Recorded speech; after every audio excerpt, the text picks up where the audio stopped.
Yeah, you can start. Okay. Started.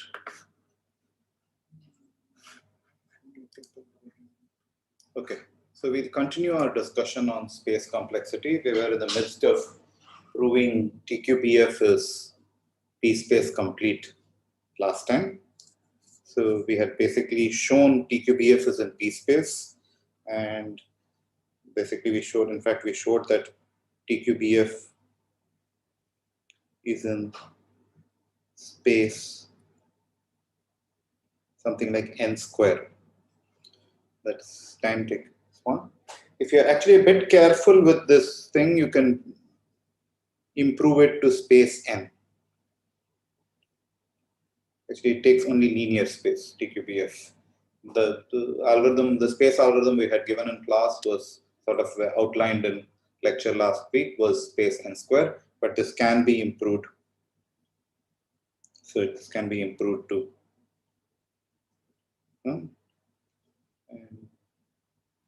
think about it. It's actually a footnote in the Aurora Barak book. So you can look up there too, but it's a good exercise to see if you can do it. What we do today is the second half of this theorem, the more interesting half, showing that TQBF is PSPACE hard. So more interestingly, what we want to show is take any language in PSPACE L, and we want to show L is polynomial time reducible to TQBF. So in particular, say, take a particular language L in PSPACE. So L is accepted. Also, Prahladh, if you assume that TQBF is in space n square, have you assumed that the size of the Boolean formula is at most n or something of that sort of order n? No, we'll come again. Yesterday we proved that TQBF is in space mn. So yes.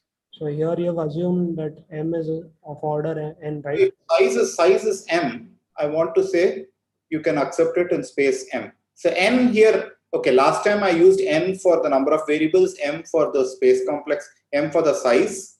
Yeah. I used n and m as two different ones, but in general, if I don't do such things, n will always refer to the entire input size. So n here will refer to the entire size of the formula. So it's an it's an upper bound both on the number of variables. It has to be number of variables, so for the number of quantifiers and on the size. So if nothing is specified, it's almost always the entire input length, except when you're talking about graphs, when n refers to the number of vertices. There n has been already dedicated for that purpose. Yeah, so this is something you should be careful, but most of these will not cause any polynomial issues. It will be only n square and those things. And hopefully this should not cause any trouble for this course. Yeah. Okay. So we want to show, so we take some language in PSPACE. So L is accepted by some Turing machine, say that runs in space Sn, where Sn is some polynomial in n.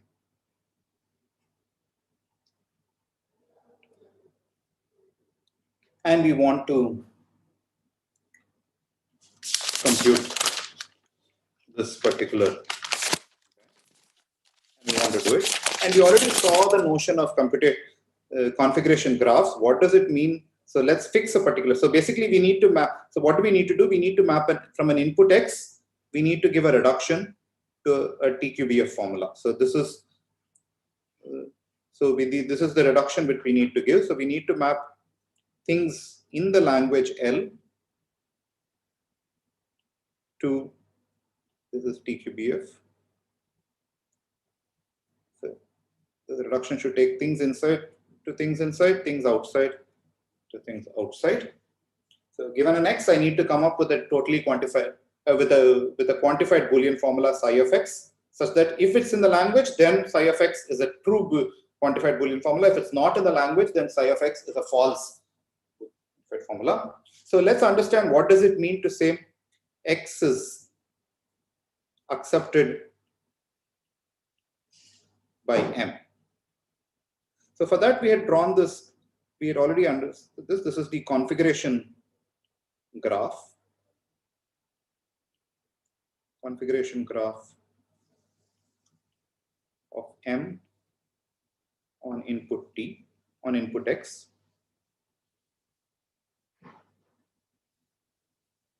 And what we wanted to know is basically there are various configurations. There are exponentially many configurations. These configurations can be described in order Sn. They take order Sn to describe, but there are exponentially many of them. And what we really care for is there a path between, sorry, this is C start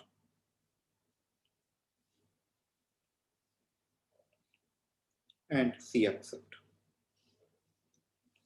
Basically, this is true if and only if there exists a path from C start to C accept in the configuration of GMX. So that's what. And so I want to capture the second condition using a quantified Boolean formula. So how would you do this? So that's our goal.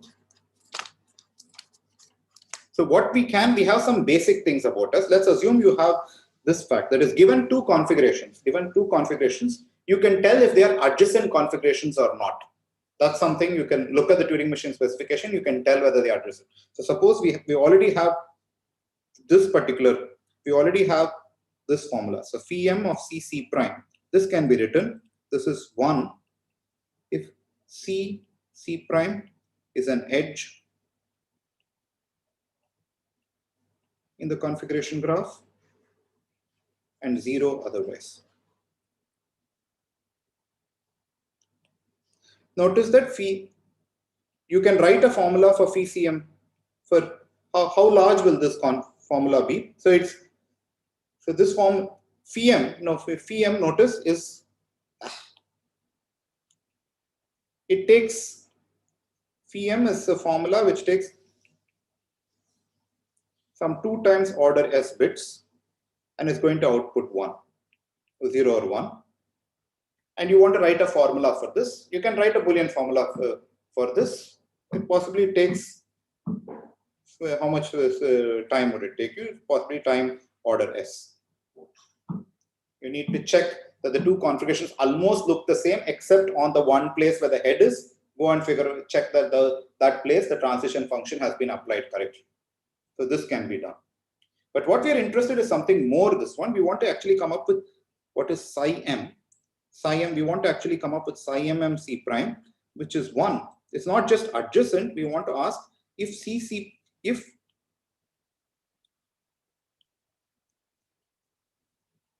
there exists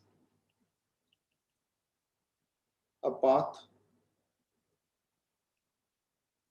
from C to C prime in GMX and 0 otherwise. And eventually we will be writing the formula. So psi x, psi x is going to be defined to be psi m C start C accept. It's going to be this particular Boolean form, quantified Boolean form. So question is, phi m, this is something we know how to do, can do. Do people believe me on this? That's easy to write down. From phi m, I want to come up, write psi m. Okay. So let's make our task a little more this one. Let's define psi m. Let me say psi m I C prime is a refinement of psi. It says if there exists a path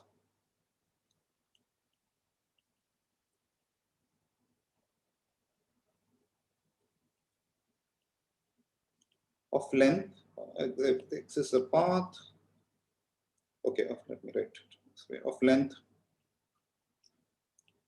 less than or equal to 2 power I from C to C prime in GMX and 0 otherwise.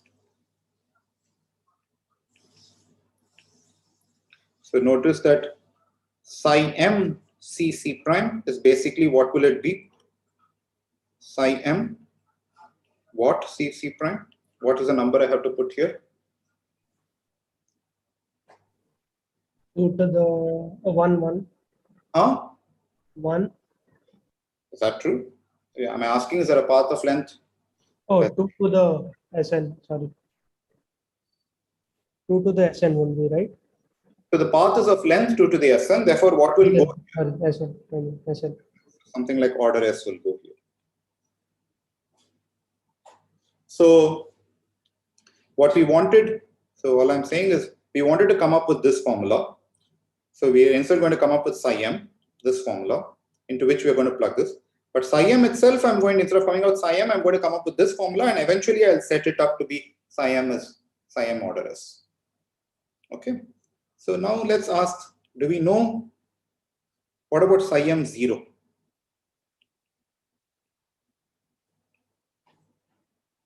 Do we know this? What is this? And do it in space SN, right? But we already actually have a formula for this, no? What is psi m 0? C is equal to C. Huh? No, if C, delta of C equal to C. So 2201. It's Oh, either okay. 0 or Is 1. it a neighbor? Yeah, so this is, it is basically the OR of these two. It's either C equals C prime or phi m of CC prime. It's this formula.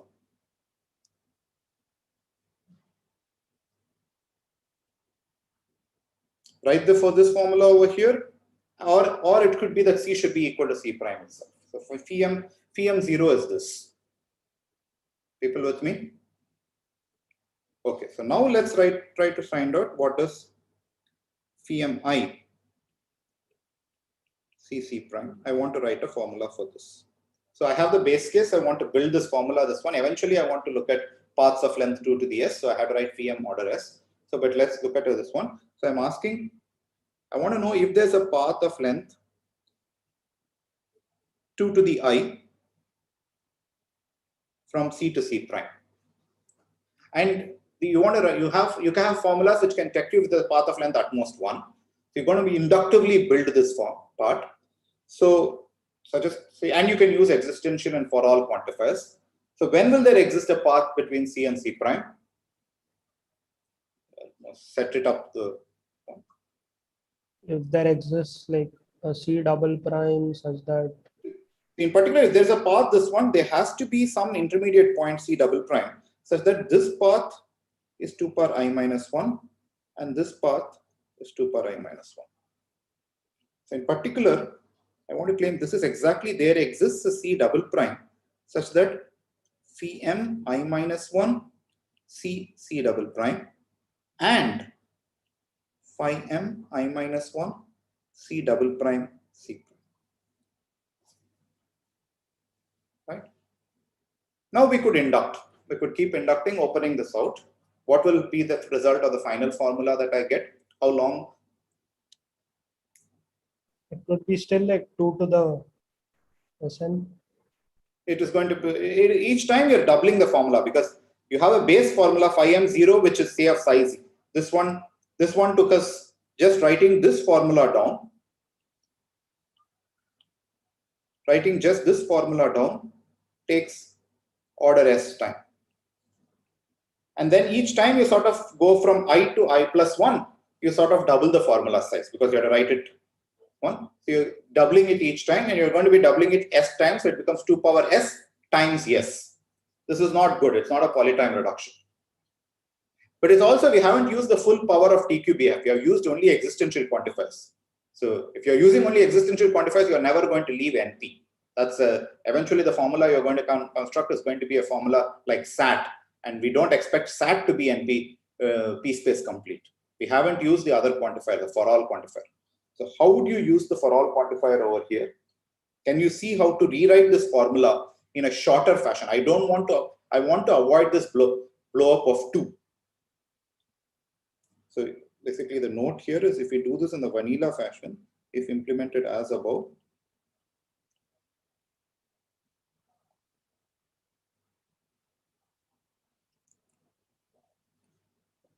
size of psi mi becomes less than or equal to 2 times size of psi m I minus 1, which is an exponential. So it's an exponential growth.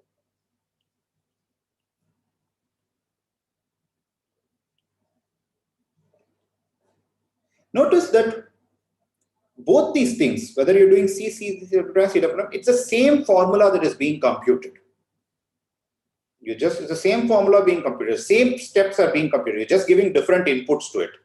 You're setting up the two cases. And this is exactly for the for all thing. You want to check something is true in this case as well as in that case. So I want to say I can write it instead in the following way. Use universal quantifier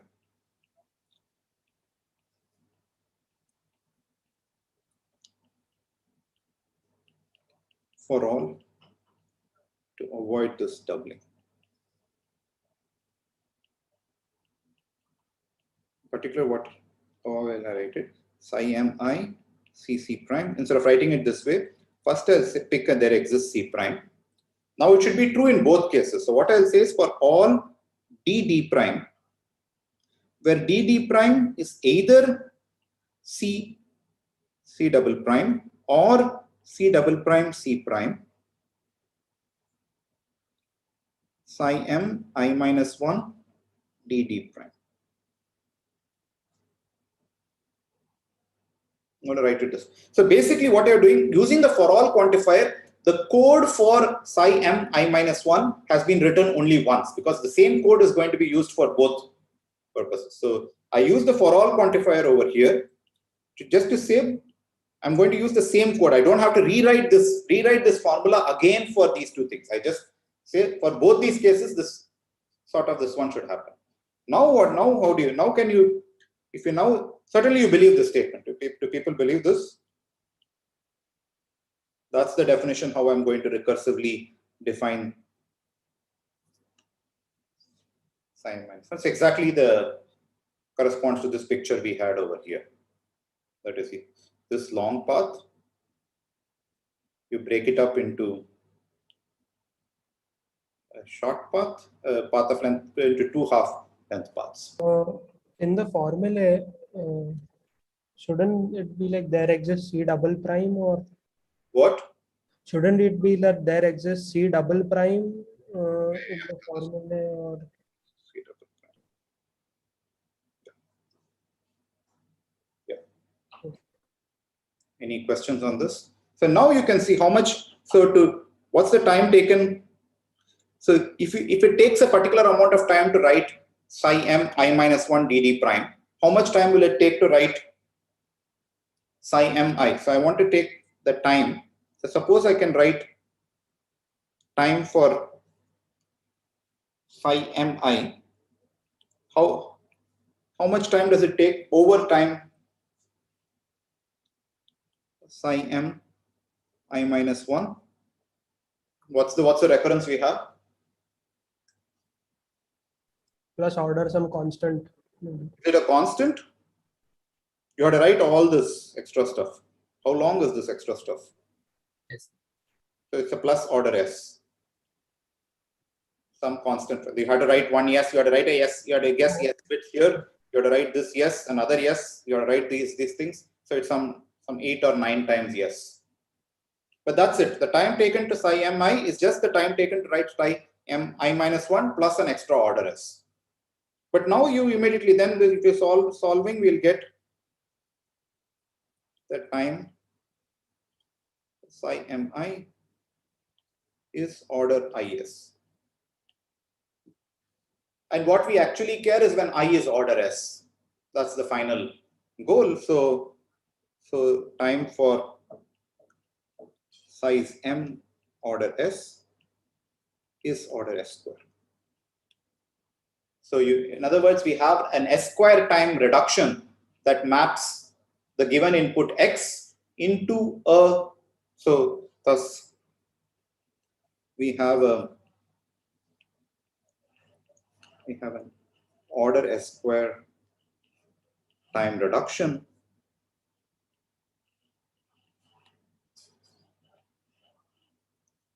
that maps x to psi x, which is itself psi m of C start C accept, which is itself psi m order S C start C accept. Questions? That says there's a polytime reduction. S was poly, therefore there is a polytime reduction from L to TQBF. It runs in quadratic in the space. Hence, L polynomial time reduces.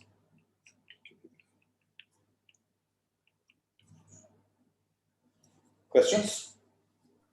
So here, like all, here all we did is like we had in the beginning the blow up was because like we divided the path into two parts, Yes. which sort of created the blow up. Here on all we care is about one single path, like either this or the. No, it's not. We care about both paths. It's just that the thing check is being the for all quantifier ensures that you check because you're writing a subroutine to check. Think of it as you're writing a subroutine. This subroutine you're writing phi m I minus 1. It's the same thing whether you're going to run this guy or this guy. So you're writing it just once and says run this on this input, run this on this input. You're not rewriting the whole subroutine for C double prime and C double prime C prime. You're writing it just once and say I'm going to run this twice. The for all quantifier just is a succinct way of saying do it twice. The for all quantifier, that's the power of the for all quantifier over there. Say you're doing it twice. You're not rewriting that formula. Otherwise, this expansion, what will happen is you will write the first, then it will blow up into two parts. Each of them will blow up into two parts. That's not happening. It's just you're just writing a code for just is there a path of length I? You're writing just one other thing of length I minus 1, but you're going to run the for all quantifier ensures that you're going to run it on both. But the size, what I care is the size of the formula, not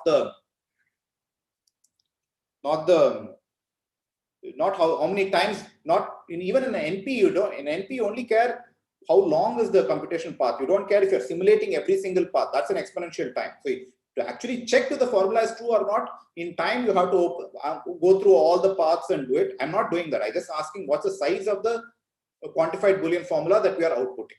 So we are not, and the point is we are not going to rewrite. If we write it this way, this induction will say that both in this part and this part, I'll have to, when I recurse, I'll have to write down for this, I'll have to write down for this. Now it says, no, I don't have to write down. I just have to write down for this. Yeah. Okay. Varun, you had a question. So I'm just trying to figure out. When we defined this, the phi m, but with paths of length at most 2 to the. So, I mean, there's two other things you could have possibly done, which would be naive, I guess. So, one thing you could have said is instead of this, like, we chose to do 2 to the instead of saying paths of length I or something. Yeah, you could have said that, yes. And why would that? Is there a way of making that? The question is, you want to sort of halve the total path length is 2 to the s. Notice the total path length is 2 to the s. So we don't want to write something which is going to depend on the length of the path. You want to sort of, because you have only time poly in s, the path, you want to check if there's a path length of 2 to the s. Somehow that already tells you want to sort of at each step sort of it or reduce it by a constant factor. Because if you're going to just check it by checking if there's an addition, each time the formula is going to check if there's one extra edge, then this checking will have to happen 2 to the s times. They will be in the formula, you will have to write 2 to the s such things. So that's what you want to do. So you could have written what you're saying, then I would have written if phi mi was, let's call it eta mi, which is if there's a path of length I. So eta mi, you will write it in terms of eta m I by 2. And the recurrence will just go that way. It's the same thing over there. Yeah. But you want to do a little more faster recurrence over there. That is, point is, and it helps you to do that because then it is the same code. The two sub problems will look identical, and therefore you could use the for all quantifier also. Okay. So maybe one minor thing is that, it might seem like a subtlety, but I think it's important, is that if you did this in terms of I, and let's say your I was odd, one thing you could say is that there must be one path of floor I by 2 and the other path of ceiling I by 2 or something. Now, if you have two different subformulas that are being evaluated, it's unclear how you are going to collapse them using a for all quantifier. For all quantifier. I mean, in this case, okay, well, if you had something of length ceiling, well, that is also good enough or something. Maybe it's okay. But the way Prahladh has written it makes it very clear that you're literally computing the same expression, just on different inputs. Yeah. And also there's like so right now what we did is we guess something in the middle and then say that for both of the remaining halves it should work. Is there so would it have worked if we did something like I guess the vertices on the path and say that for each of those subparts you should Guess the whole okay path. we are actually That's a bit too much of guess you're doing. The amount of guesses, as long as you're guessing only order as, we could have broken it up into not necessarily two three parts, okay parts, makes sense, yeah. 4 parts. And in fact, we will be doing this at some point. There will be a place later on in the not too many lectures from probably 2, 3 or 4 lectures. We will actually sometimes realize it's better to break it up into 3 parts or 4 parts or some 10 parts, some variable number of parts, and that will help. We would like to at this point, it's unclear why that would help at all, but you will see this later on. But you can't do it into more than a constant number of paths because each path, makes sense. Of a vertex itself to write it down takes poly time. So you can't write more than a constant number of them. Yeah. Or a polynomial number of them. Yeah. Okay. By the way, let's stare at this proof a little much. We wanted to prove PSPACE reduces to TQBF. But there's nothing in this graph have we used the fact of PSPACE. That is, this also worked for NP-space. A configuration graph I put on and the same proof, actually the same proof verbatim. I didn't have to change anything. Actually prove NP-space is also reducible to TQBF. In that, you would have more power, right? Like you can just guess there exists. I don't care. I just want to know if there exists a path. Who cares if there are more paths over there? The fine. L is X is accepted by L if there is a path, and that's all you care for. Is there a path from the start configuration to the accept configuration? There could be multiple paths. There could be just one path. Even if there's one path, that's the definition of non-deterministic machines. You accept. So I want to say just a trivial observation says NP-space is also reducible to TQBF. The exact same proof.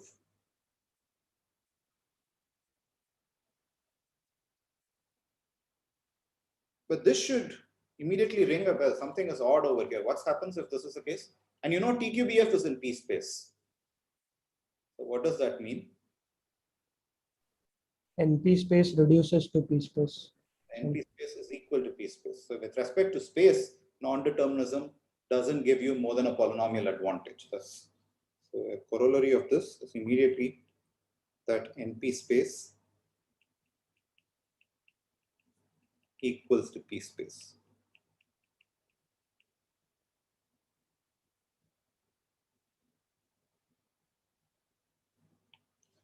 That is, so respect to space. Can we get a path from psi start to psi except using? Sorry, I didn't get. Using psi x. Sorry, So can we get a path from C start to C expect using psi x? Yes, you can. That's exactly what we did, no? No, by get a path, do you mean can something output a path? On the path? No, we will only know if there is a path. The path can be very long. All I want to check is there a path from C star to C accept? Can I write this fact that there exists a path using a quantified Boolean formula of polynomial size? That's all a question. The path is exponentially long and all of this, that I don't know. It could be exponentially long, it could be polynomial long. Whether I can capture this fact, and what we're claiming is if the machine runs in orders S space, whether deterministic or non-deterministic, I do not care, then I can capture this fact that there is a path of length at most 2 to the S from the start configuration to the accept configuration using a quantified Boolean formula, which is of size at most order s square. In fact, I can write down this formula completely in size in time order s square.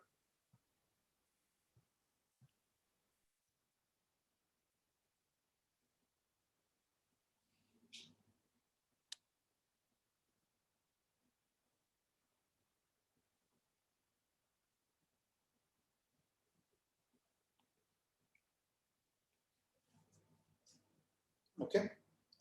Questions? So that's important with respect to space. That's why in space people don't talk much about NP space, because NP space is P space. Are there some other hard problems for PSPACE, or like this is the most common one? Like NP complete has a list of problems, I guess. Two. I didn't get you. Problem set 2, which will be out today. You will see a bunch of problems which are PSPACE-complete. But I'll come to that. I'll come to that shortly.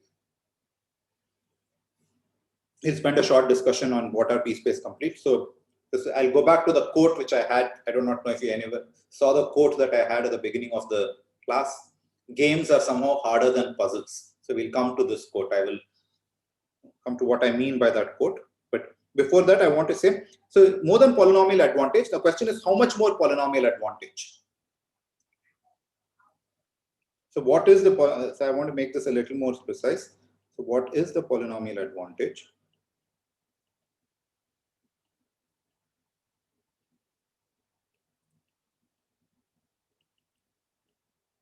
So recall at the beginning, we had said that TQBF is in space linear.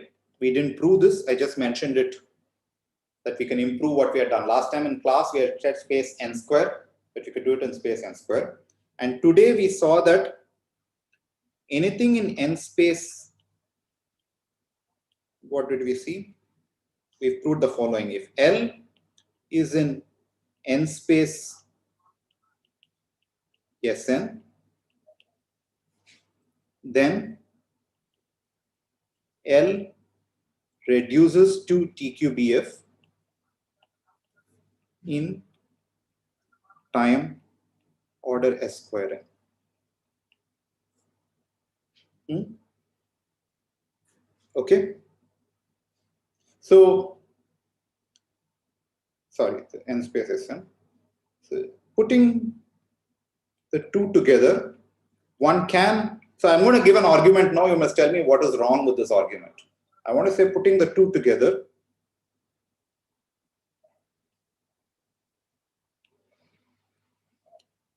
or what I say is correct. You need to tell me. So I want to say n, so L is in space s square n. Is that correct?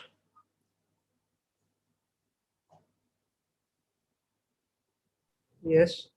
Why? The first reduction gives you a space s square at the end of, and then gives you a TQBF phi x of space s square, which again you solve in s square time. Yeah, but is that you need to done in the, so now you need to ask the space of the entire thing. You're first doing a reduction, and then so the algorithm for L now, the deterministic algorithm, you were given a non-deterministic space algorithm for L. We are going to convert it to a deterministic space algorithm for L in the following fashion. First, we are going to reduce it to TQBF, and then we are going to solve the algorithm for TQBF. So what is the deterministic space algorithm?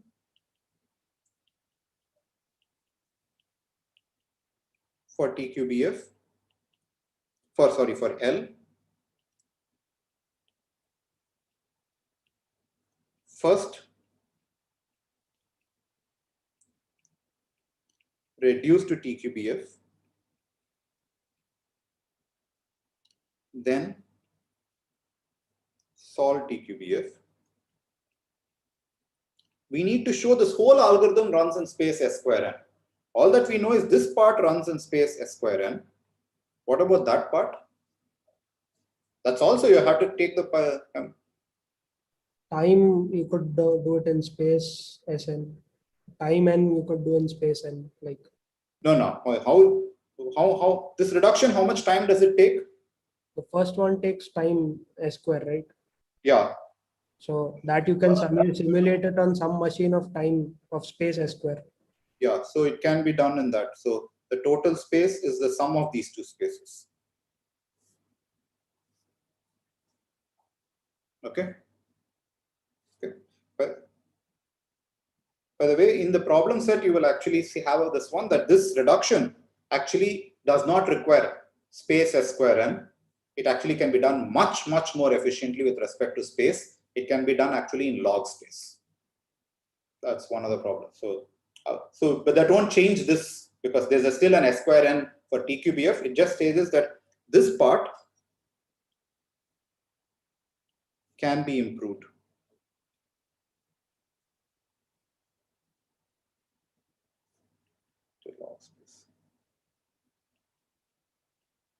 Anyway, putting these together, we get the following theorem.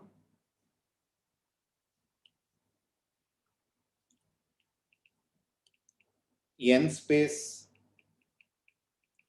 Sn is contained in space S square.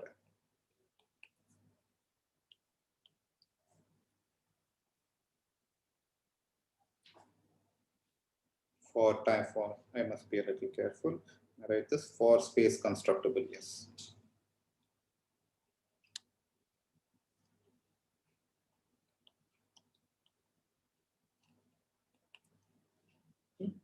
This is called Savitch's theorem.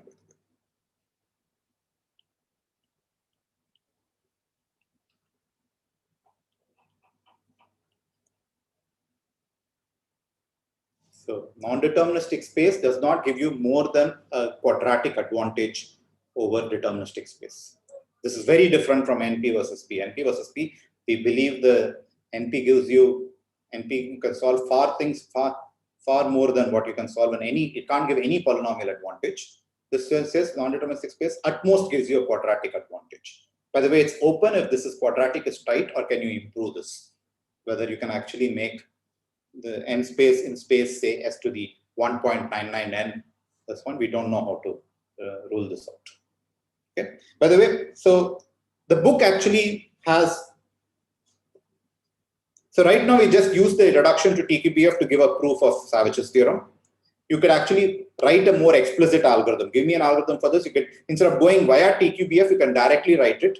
That actually seems a little more intuitive. So I would suggest actually reading that algorithm. Right now, just because we did the reduction to TQBF, I just used it to do this. I use the reduction, but you can directly write. Give me an n space Sn algorithm. You can write a, given a non-deterministic space Sn algorithm, you can write a deterministic space Sn algorithm, space S square n algorithm without talking about TQBF in between at all. And it's easy to do it. Just think about it for a while and you should be able to do this. But I'll skip that because this is an alternate way of doing it. Questions? Okay. So what we have proved some PSPACE complete problems. I want to do, what can we do with PSPACE complete problems? PSPACE complete. We managed to show TQBF. What is TQBF? TQBF is a form of this type. There exists x1 for all x2. There exists x3, something, and then there's some Boolean formula in these variables. Notice this is very much like a game. If you play a two-player game, say you're playing Go or Antakshari or something, or any of these games in which two people are playing. This is not a game like, this is not a puzzle like Minesweeper, Solitaire, Sudoku, in which it's those are one-player games. This is a two-player game. There are two people playing like Antakshari, or let's even take chess or Go or this one. Those games go this way. There's a first player who makes the opening move. He says, this is the move I'm going to play the opening move, which I think is good. What you want to ask if the first player wins or not. What is it saying? I'm going to make a move so that no matter what the second player makes a move, I have a counter move such that no matter what the next player makes the next move, I have a counter move, and I keep going on such that at the end, when you look at the board, whatever is there on the board, it's clear that I have won. So this is exactly, if you Rephrase it in terms of games, it's sort of capturing the fact that in a two-player game, the first player, the opening player, actually has a winning strategy. If you stare at it carefully, TQBF is going to capture this fact. So most two-player games in which there's, at the end of the game, either player 1 wins or player 2 wins, you can always capture it using a TQBF formula. And you can use this to show that games like Go, Antakshari are all in PSPACE. In fact, this is one of the problems. I mean, if you know the length of the game is bounded. If you know the length of the game, at the end of the game, firstly, the length of the game should not be too long. The game should not go for more than polynomial number of steps. And finally, given at the end of polynomial steps, looking at for the configuration, you must be able to tell, you must be able to write in a polynomial time circuit, which captures the fact that which player has won. So after all of the moves are done, you must be able to write one sort of formula which captures that this player won. So Antakshari, Go have this feature, and you can actually capture it. Chess, everything that I said is true, except chess does not have just two possible strategy, two possible outcomes. There is a third outcome. It's not always the case that player 1 wins or player 2 wins. In chess, there's a third outcome, and because of this, chess is not captured by PSPACE. Chess takes a little more, it's a little more complicated game. So this is sort of what I'm trying to tell you. If you have puzzles in which they are one-player games, these are very nicely captured by NP. Sudoku, Minesweeper, Solitaire, you can sort of capture them on NP. And in fact, the reason they are interesting is because most of them you can not only show they're captured by NP, they're actually NP-complete problems. What I mean by that is not the 9x9 Sudoku, but a sort of an n-by-n generalization of Sudoku is NP-complete. Similarly, you can take these problems which I'm talking about, Antakshari or Go. These are two-player games, and you can show that they are in PSPACE. And with a little more work, you can actually show that some of these games are PSPACE-complete. Actually, TQBF reduces to them. So, and that's why these games are sort of more interesting than puzzles. They are lying at a much harder level. They are not just NP-complete problems, they are this one. So games are usually more fun than puzzles, precisely for this reason, because you are trying to solve a harder problem over here. A two-player game is, in some sense, if you believe PSPACE and NP are different, we do not know this, but if you do believe that this one, two-player games are these two-player games are strictly harder than the corresponding single-player puzzles that you see about. Like Sudoku, Minesweeper, these are NP-complete problems. You can show that there are n, you have to generalize them to the growing input size and then show that those are correspondingly NP-complete. Similarly, these games, you can sort of generalize them to the n-player. They are still two-player games, but talk about a larger board. Instead of a chess, instead of talking about a 8x8 board, talk about an n-by-n board and talk about the corresponding thing. And you can show that these, not chess, but Go or something, will be PSPACE-complete. And the starting point for that is TQBF. TQBF, the power of TQBF, because it has this nice feature, there exists for all, there exists for all, there exists for all. It captures the notion of a two-player game. It captures the notion of a two-player game. Sometimes we say it captures the notion of a debate. I have an opening argument such that no matter what you say, I have a counter argument. So that no matter what you say, I have a counter argument. So that at the end, if you put all our arguments, I have what I say sort of wins out. This says that if you put out all our arguments, I have a winning out. So it's a sort of the first player. This basically captures the fact that the opening player, that is the player who holds the existential. So you think of it as two players, an existential player and a universal player. The existential player, it captures the fact that an existential player wins at the end of this debate or something. So PSPACE is powerful enough to capture these games, debates and stuff. Later on, we will see, suppose you talk of games or debates which only run for 10 rounds, not polynomially. Notice PSPACE will allow you for number of quantifiers to be n, like this. Suppose you allow just 10 rounds. After 10 rounds, you have to stop. Then we'll actually talk about what sort of games do these capture. These are not games which are huge depth. They don't go back and forth. Like Go and Antakshari can go very long. But suppose you say at the end of 10 rounds, you have to win. Then we'll talk about these games also. And this will form another class which will be related to something called the polynomial hierarchy, which we'll soon see in a couple of lectures. Any other questions? Yeah, Prahladh. You said like, what's the issue in chess? So can't we try to define this formula phi to say that to xn, you cannot. So we would like to capture it. Phi of x1 to xn has to say that chess, Go, Antakshari and all, at the end of it, if you look at the final board game, board is this one, the end outcome, you must be able to say player 1 wins or player 2 wins. You have looked at a configuration. Chess, that need not be the case. You could run out into a stalemate in which this need not. So phi is not a Boolean valued function, it's a 3-valued function. But you can still say either player 1 wins or player 1 doesn't win, right? Yeah. No, but this one uses the symmetry of it. It uses the other direction, player 2 wins. Player 1 not winning should be player 2 wins, because player 2 is not.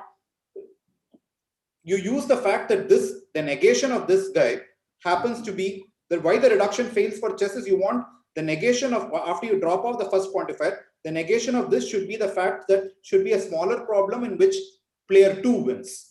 That's No, not. but that could be that the smaller problem could instead be player 2 doesn't lose, right? Yeah, so I think if you do it that way, chess will become this one. But that doesn't tell you that player 1, it will tell you. No, I think the complication with chess is also that you don't know what is the bound of the game. Like unless you put in a rule that says, for 50 moves, if there are no captures, etc., then you automatically declare a draw. Then I think it's okay. I mean, you need to put a bound on the maximum time that a game can last. No, but it will never, will it go more than polynomially long in the this one? I mean, I don't know. So usually on chess, there is some sort of 50 move rule. I know, but we put a bounded time. But I thought the issue came with more. I thought the number of the rounds will only be polynomially long. You can basically, you can keep on shuffling your pieces, right? In particular, you can just come up with every n factorial permutation of pieces. But this doesn't happen in Go. Actually, Go, I don't know how to play Go, so I don't know how that works. Yeah. Okay, because somehow I remember having been taught that the reason chess is not this one is chess. It's believed that the white has a winning strategy, but that does not mean that we do not know if white has a winning strategy, but we do not know. One of the reasons it's not known is because it's a 3 outcome. This one. I need to check this. So, alternate kind of game would be a card game. So do they also follow this? I mean, card games? So most 2-player games, you can capture it as long as the number of rounds you can put a bound on it polynomially in the input size in the description of the game. They can be captured. Card games which end in this one can be captured using this one. You can write down the fact that the first player has a winning strategy. Yeah. The easiest for this actually is the Antakshari problem, and that is a problem in the problem set.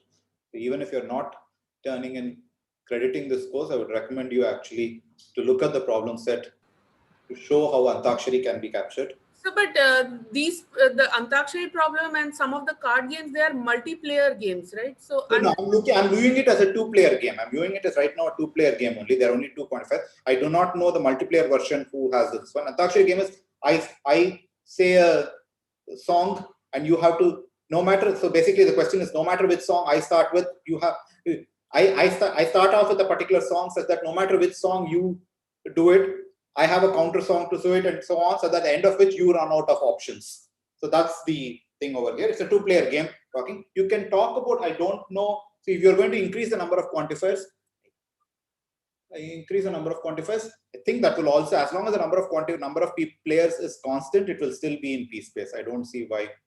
One, yeah. So it turns out, so I was just taking Wikipedia. It turns out that these games, even chess and so on, as long as you put a bound on the game length in some way, some upper bound on the game length, then they become PSPACE complete. Okay. But apparently otherwise they could be time complete even. Yeah. Okay. Okay. So it's the time bound that matters over there. Okay. Okay. Okay. Any further questions? So PSPACE nicely captures these sort of games and stuff. Any other questions, or we'll move to our next topic?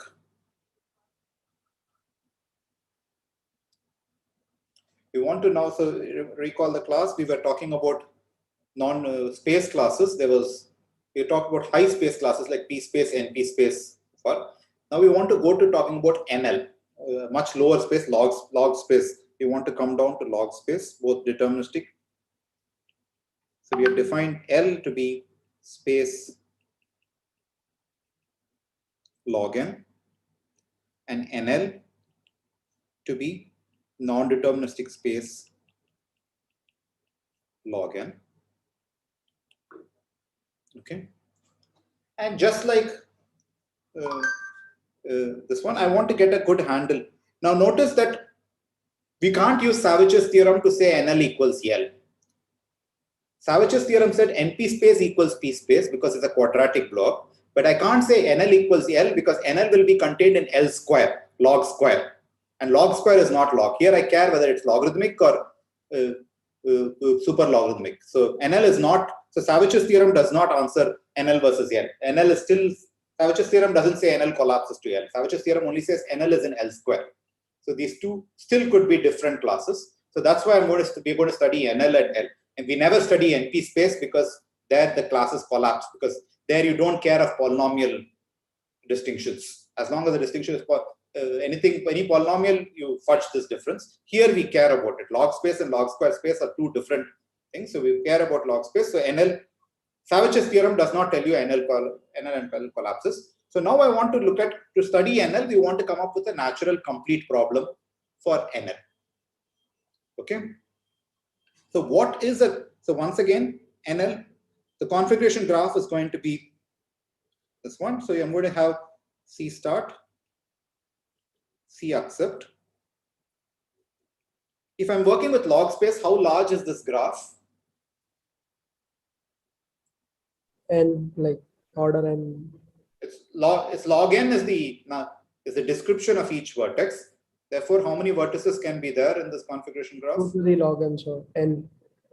So 2 to the order log n, so it's polynomial. Yeah. Okay. Polynomial. Therefore, the number of this things will, it will be the number of vertices is polynomial if Sn is order log n. Prahladh? Yeah. Sorry, just a quick small tangent. So, is there some conceptual reason why we care about log specifically and not polylog? Is there this one? Is just the fact that in the space-time, this one, we saw that space Sn is contained in time 2 to the order Sn.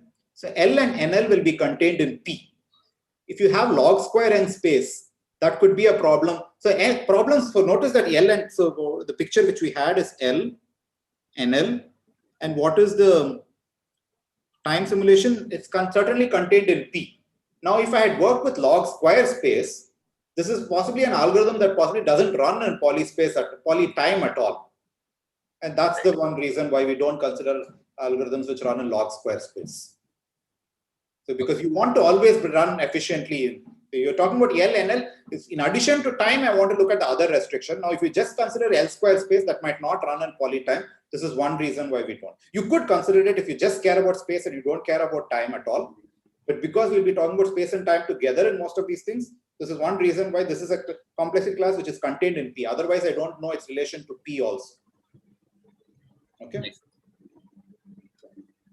And also there are lots of nice natural problems in these classes.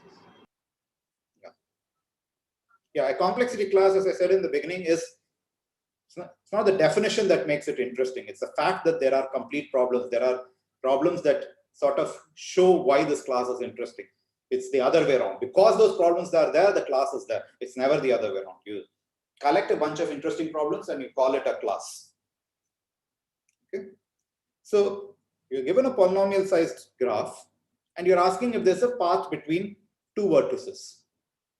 We have seen a problem like this. There's this path. Path is, you're given a directed graph and you're given two vertices G, S and T, and G is a directed graph.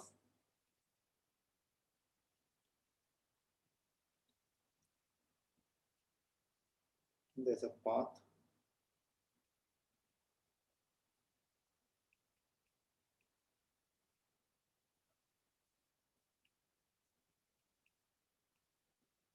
S to T and G. So certainly path is in NL. We already saw this. Path is in NL because you can, this is something we did in a lecture ago. But what I want to ask is, because path almost seems to capture the notion of a configuration graph, I want to ask, is path NL complete? It seems almost the candidate problem for to be NL complete, because that's exactly asking. You're given a directed graph of polynomial size, and you're asking, is there a path from one vertex to another? This seems like the canonical problem. This one, except that to talk about NL completeness or some such thing, the question we want to ask is path NL complete?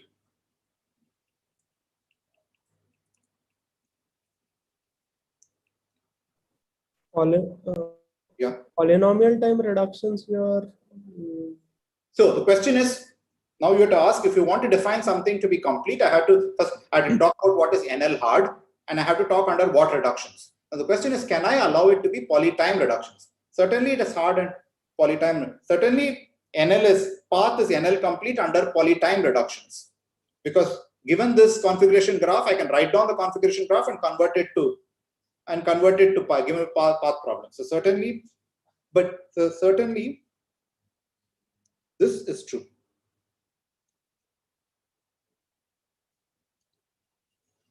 Certainly, NL is reducible for all L in NL. I possibly should not call it L. For all A in NL, A is polytime reducible to path in is polytime reducible. So in the sense, path is NL hard under polytime reductions. But this is not a nice notion of reduction, because you don't want the reduction to be running in space which is larger. We already saw this. P is larger than NL. You don't want to give the reduction more power than the class itself.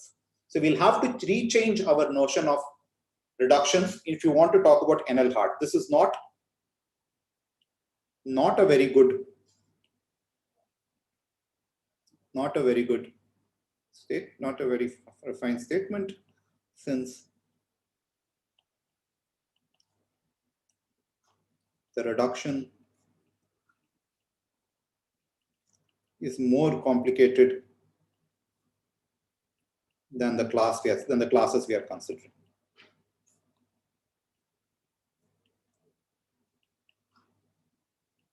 So you want the reduction to be actually weaker. Even if you can't prove it to be provably weaker, you at least want it to be you want it to be lie in the class, not to begin with to be something above the class. So what we would now do is, this will compel us to actually define the notion of log space reduction. I want to define what it means to be a log space reduction. So define log space reduction instead.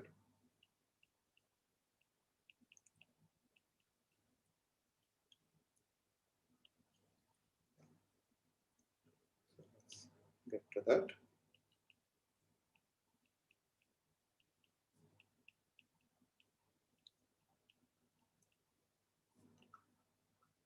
So it's the same thing. We're going to talk about A and B are two languages. We're going to talk about a log space reduction between A and B. And I'll put L as a subscript to indicate it's a log space reduction. What does it mean? It's going to mean something. We want the reduction is going to be it's going to be a mapping. So we want a map F from 0, 1 star to 0, 1 star.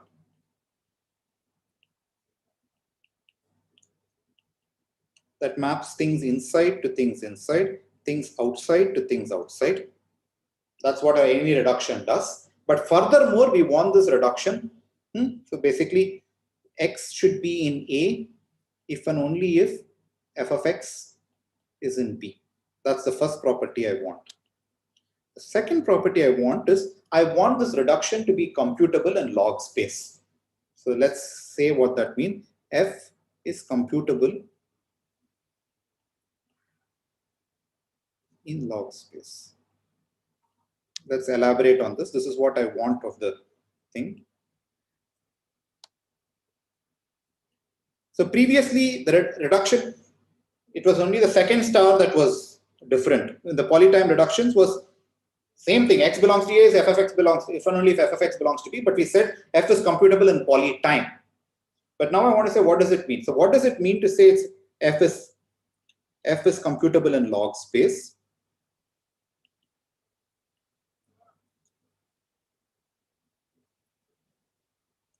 So give me the input x, you eventually have to output f of x, and you can use work tapes in between. So that's an input tape. That's the output tape. And I'm going to, this, as we mentioned, was read only. These are the work tape. And recall, we had mentioned this is write once. That is, once you write, you move to the next symbol. You cannot move left. You keep writing this way. What I mean is there exists a machine which has this feature and such that the work tape is at most log space. That's all. I don't care how long the input tape is. I don't care how long the output tape is. They can be polynomially long. But the workspace should be log space. You could be outputting a polynomially long output, but the workspace should be in. For example, the trivial reduction, just copy f of x being the identity, is a log space reduction. You just need to know which one you're copying, you copy it out, it's a log space reduction. But though the input and the output are polynomially long, you're not putting a bound on the output. How long can the output if the input is, if the log space, the workspace is, so right now I'm not even saying the output can be putting any bound on the output, but how long can the output be if I force the machine to run in log space? Polynomial, right? Why? Even if you have all of your possible space configurations. Yeah, so I'm hoping that for every space configuration, you output something. If you don't do that, if you don't stop, that means there is a loop and you constantly, your f is a function that is not halting at all. So that means it's not computed. It's just writing something constantly. So if it ever halts, it has to halt within the total number of configurations. The number of configurations is only polynomial. For each configuration, it could have output one symbol, and therefore f of x is always polynomially long. This is what a log space reduction is going to do. But let's see if properties of log space reductions, does it have the nice properties which polynomial time reductions had?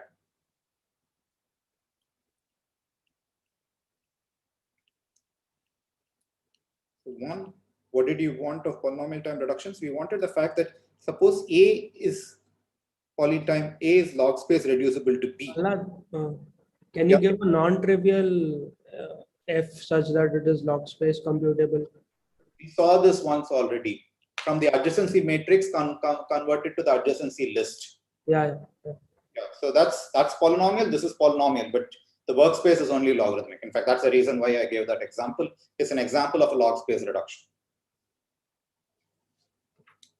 And if B is in L, we want to say A is in L.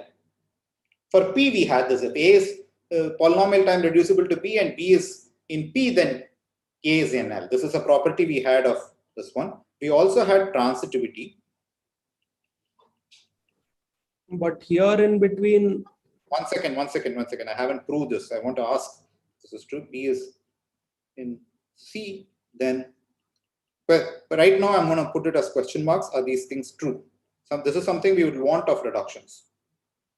Notice that we use the first fact all over the time. We said if SAT is in P, why was it then if SAT is in P, all of NP collapses to P. We use the first fact, the polynomial time version of it. Same thing I want to say, if a complete problem in NL collapses to L, does it mean it brings all of NL to L? For that, we will need the sort of first thing. So the question now I want to ask is, does the log space reductions, do they satisfy these two properties?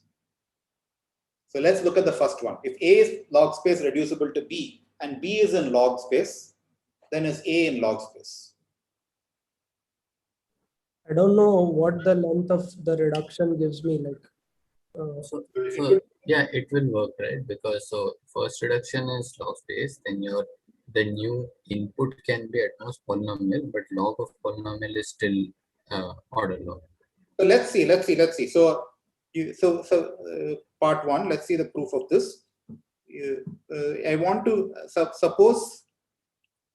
But that's what I can't. I don't want to write down the whole thing, right? I can't write down in between polynomial and L. Now I have to give a log space algorithm for B.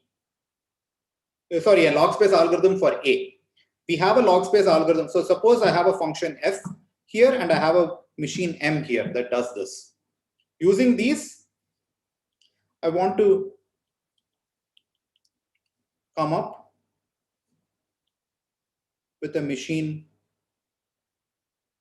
n that solves A in log space. So let's see one thing which I'll do. So I'm given x, I'm given the input for x. We run f and we get f of x. And then we run the workspace for m. And then we finally check if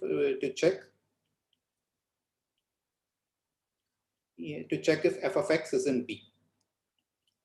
How much? So so there are three parts to the work tapes right now. The work tape consists of the work tape of the space for the reduction, this long string f of x, and the workspace for m.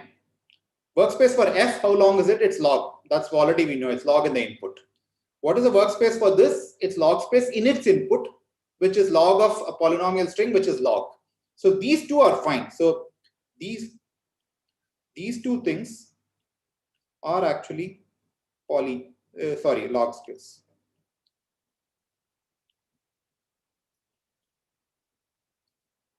What about this guy?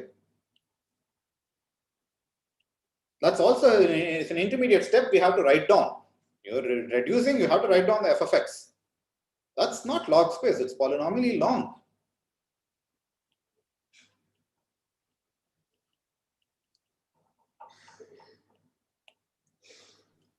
So this is not a log space algorithm for A, because the intermediate how can you do? You can't combine in case of polynomial time it didn't matter because you could write it down. You had an amount of time to write it down. Here you have the amount of space to write it down, but once you write it's not part of the output. It's a part of the internal workings now. F of x for f you did not compute it because it was part of the output tape. But for this algorithm, it's not part of the output tape. It's an intermediate step. Can you write like log n bits and then clear off the log n bits, write them again? How do you know? One bit at a time, maybe. Yeah. So what we will do is we can never afford to write f of x in this because f of x we can never write it in its entirety. But the way we will do it is, so I won't write down the details, but I'll sort of this. So how did we do? So previously we did this. We first sequentially we ran this algorithm first and then followed it by this algorithm. So let's not do it that way. The way I'm going to do it is first I will start off this algorithm. It has no input, this one. It says, this algorithm says I want to read the first bit. Then you go back to that one and say give output the first bit, this one. Then once you give it, you now proceed. This now says I want to read the 10th bit. You go here, you run this algorithm till it outputs the 10th bit. Just enter a counter to how many bits it has output.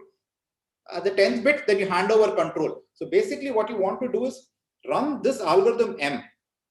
Whenever it has to read an input of f of x, it tells you, so what you do is you're going to replace f of x with a counter or an address. This one. A counter is what I can change. But what if I need the log n plus 1th bit? No, you just.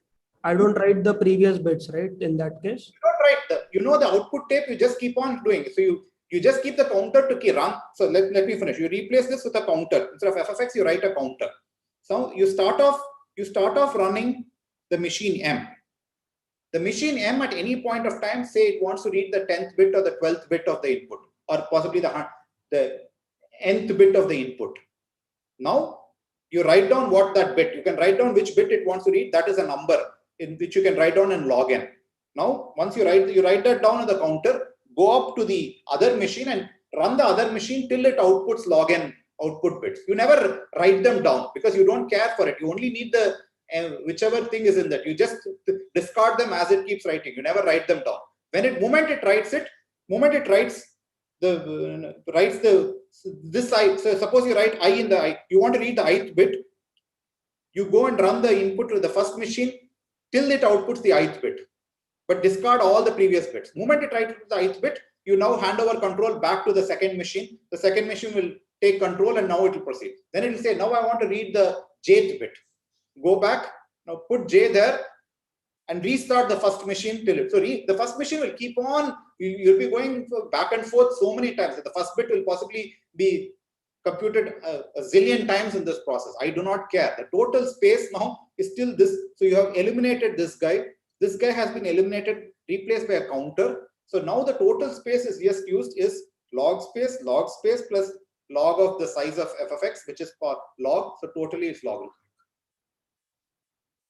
Are people with me? It's a clever idea in the sense that you, unlike in the polytime reduction in which you run the two things in sequence, one after another, you actually here you start running the second part first, and as and when it needs a bit to read, you go and read the first thing. Okay, so the main idea, which I'm not going to elaborate on this, is this one. So the idea is the following: don't run f and m in sequence, but start running m and compute f and run f each time m needs to read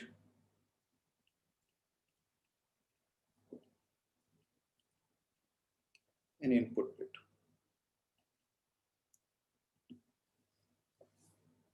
Notice that time-wise, this seems like a bad thing to do. You're constantly doing it, but space-wise, it's very efficient.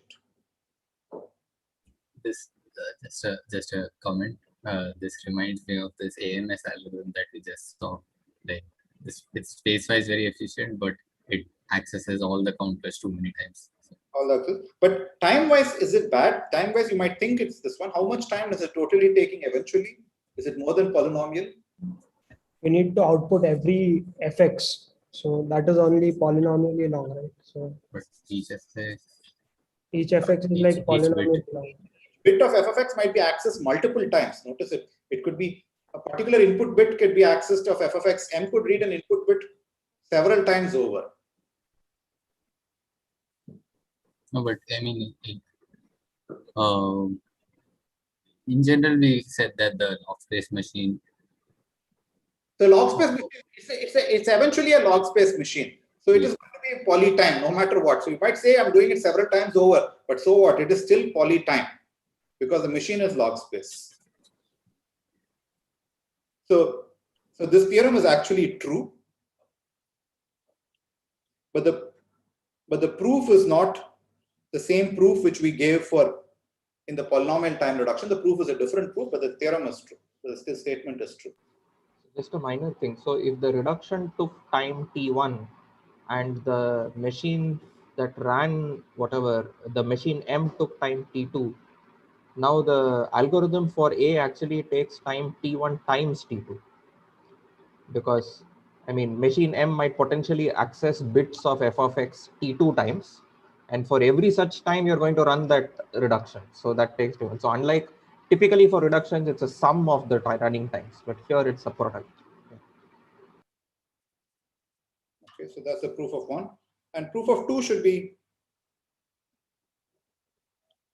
identical now. So if A reduces to B, B reduces to C, then I'm asking, is does A reduce to C? It's the same thing. You run X. If you do it in sequence, you will enter into the same problems. You have X, you use some work tape to get f of x. This is what you would do if you were running it in sequence. You do some more this one to run. So suppose this was f and this was g. And then you do something to compute g of f of x. You can't do it in sequence like we did it for polynomial time. You'll start the reduction for g first. You'll start this first. And as and when it wants to read something in f, you'll go and do the other. So the space adds up, the time multiplies up. So you will not do, once again, don't do in sequence, but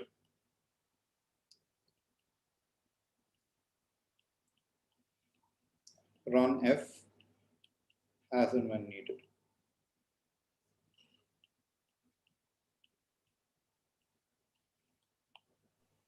It's the same idea. And here we can only string up a constant many reductions. Yeah. You can string only a constantly many. Yeah. So you can't do more than this. This was true even in poly time. No, you Right. could not do more than a constant number of them. Yeah. Okay. Just one question regarding this. Even though when we do it in sequence, we consider that writing of f of x as part of a work tape space taking, but that's a difference, right? The f of x is only written once and read many times. Yes. But in normal work tapes, you write and read many times. Yeah, but There's a slight difference. all of that matter. It's eventually this algorithm. This is some way of splitting this one. Eventually, I do not care what you're writing in intermediate tapes and stuff. You charge for the whole whatever is written in between workspace. That's the definition of space we have worked with. You can't say now you're refining the definition of space. You're stating I'm going to write space in such a way. I write it this way. Don't read it many times. Then there's a different space notion of space we are building up, and you have to work with that. I'm asking whether there's any point in distinguishing between writing once and reading many times and writing and reading many times. I mean, in this setup, it doesn't make a difference, but generally I'm asking if, because there's a pointed difference, right?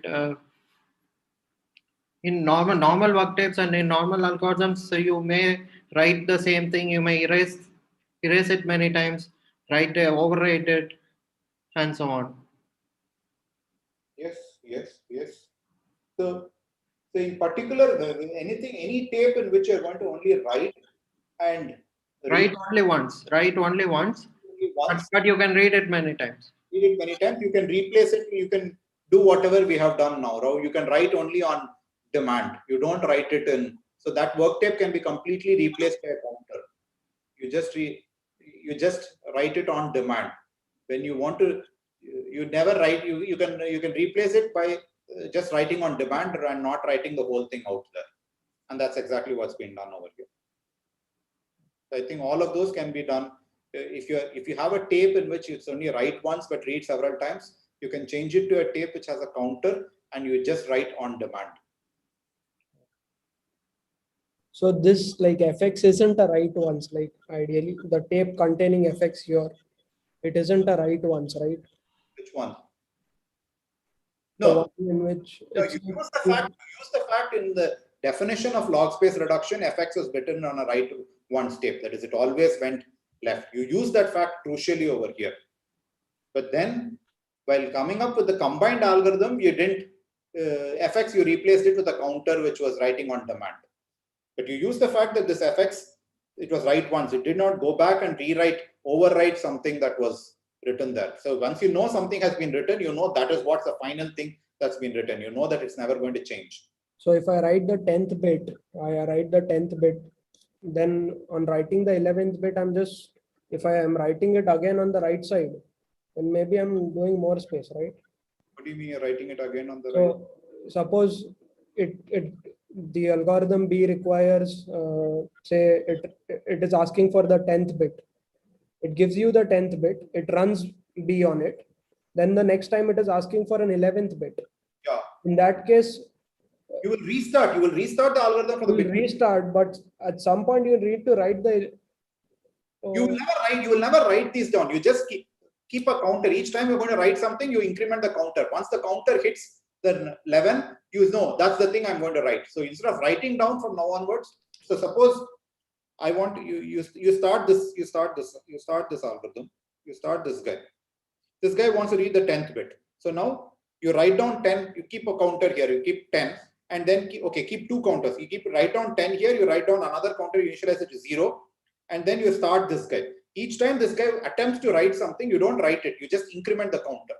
Oh yeah. Okay. The counter reads 10. That guy, you then transfer control back to this guy and say this is the bit to be done. Okay. Yeah.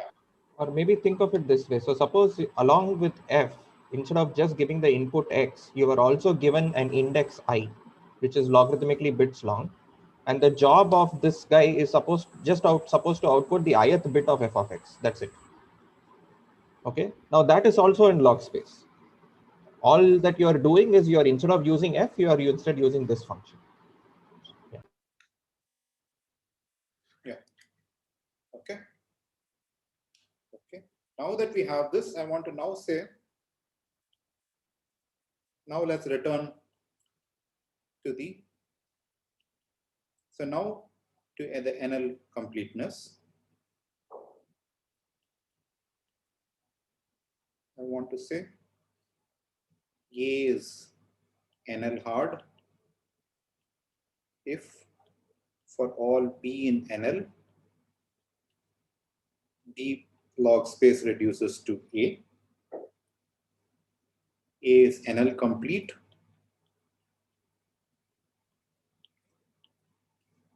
if 1 is NL hard,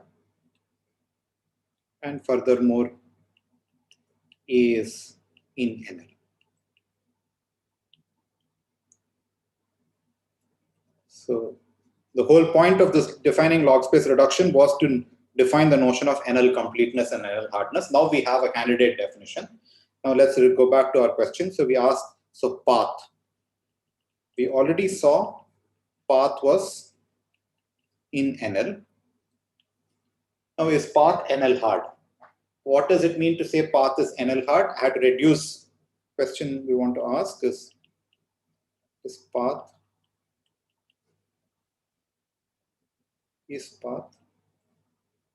NL hard? That is, I give you some language A in NL. I want to reduce A to path. What is that? Once again, checking if. So A has, that means A has some machine M and you have some input X. So I need to reduce X to some GX, SX, TX. I need to do that reduction. And basically I need to check if start to accept. I need to check if there's a path. Now, is there a log space reduction that reduces X to GX? So what is the graph that you got? The graph is the configuration graph. And SX, so the GX is going to be GMX, the configuration graph. SX, it's clear what it's going to be. It is going to be the start configuration. TX, it's clear it's going to be the accept configuration. My question is, can this be computed in log space? Can we do it like what we did previously? Like what?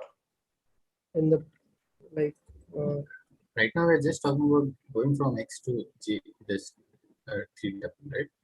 What?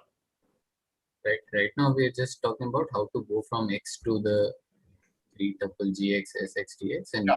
So I give you X at the bottom. I want to come up with, I need to output GX, I need to output SX, TX. And I'm allowed to write only, so this is long, this is polynomially long. Question is, can you do this with just a workspace? Certainly SX and TX can be written. They are polynomially, they are logarithmically long. I can go and write them down. Question is, can you write GX using only log space? Just put an edge between Sx and Tx. That then they are always connected. How you need to output the graph G, the configuration graph G. You can't output any other graph. I don't put an edge if X is not accepting. No, how do you know X is accepted? How do you know how to do that in log space? All that you know, that's an NL algorithm for this. You do not know you don't have a log space algorithm.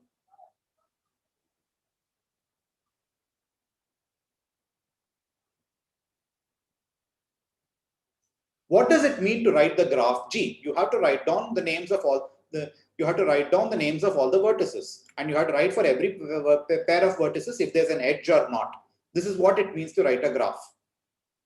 How do you write down the names of all the vertices? The vertices, how many vertices are there?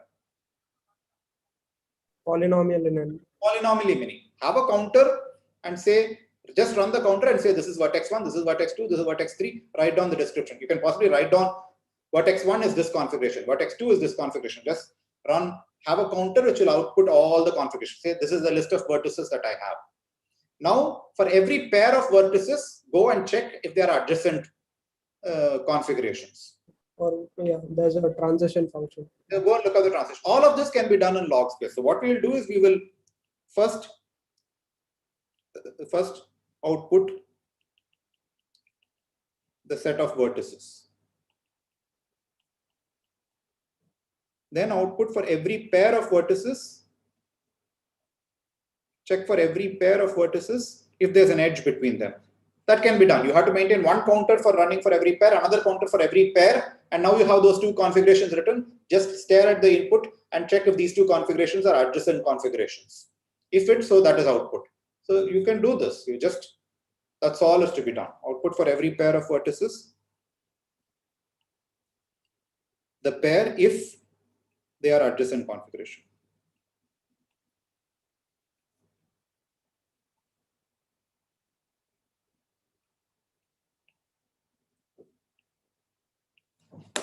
There's nothing magical going on. Just look at this, it's trivial what's going on. So it is a log space reduction. So NL log space reduces to path. By the way, if L reduces in log space to path is trivial because you can just in log space solve the problem and then just output. You could do what Satyajit said, you could solve the problem and then give, if it's accepted, you could give me a graph which has just two vertices in which S and T are connected. If it doesn't solve the problem, you give me two isolated vertices if X is not accepted. But the point is, that's because if A was in log space, you could do this. A is in non-deterministic log space. In log space, the reduction is not powerful enough, or at least we do not know of it to be powerful enough to solve the problem, but we know how to do the reduction instead. Okay? Okay, already on time. Any questions so far?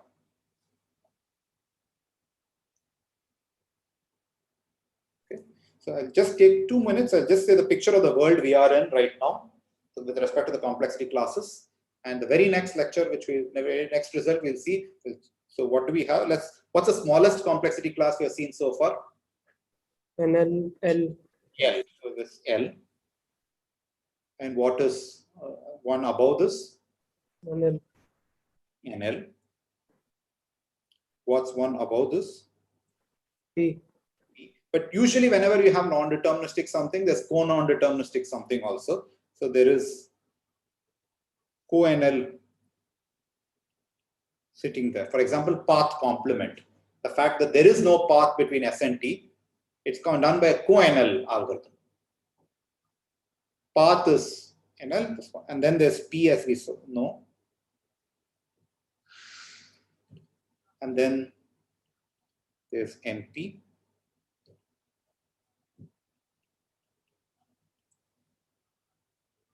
coNP, PSPACE.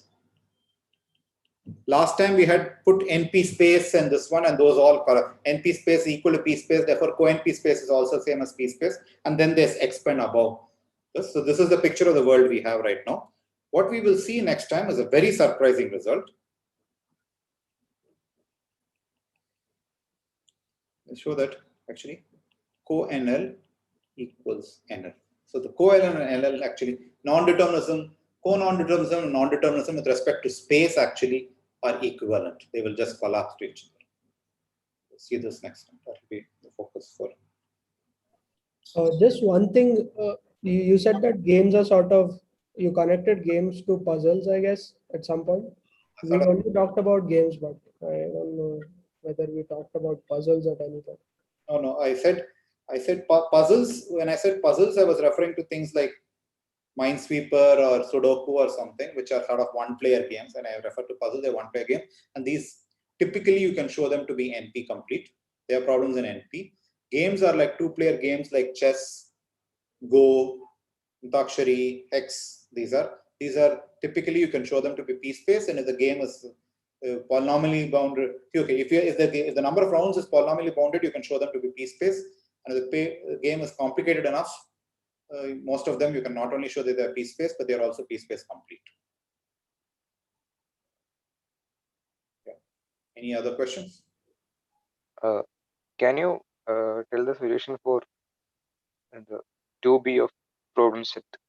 What? The question 2B of problem set, previous problem set. Can you hear me? Yeah, I can hear you, but you're breaking up. So, no, by the way,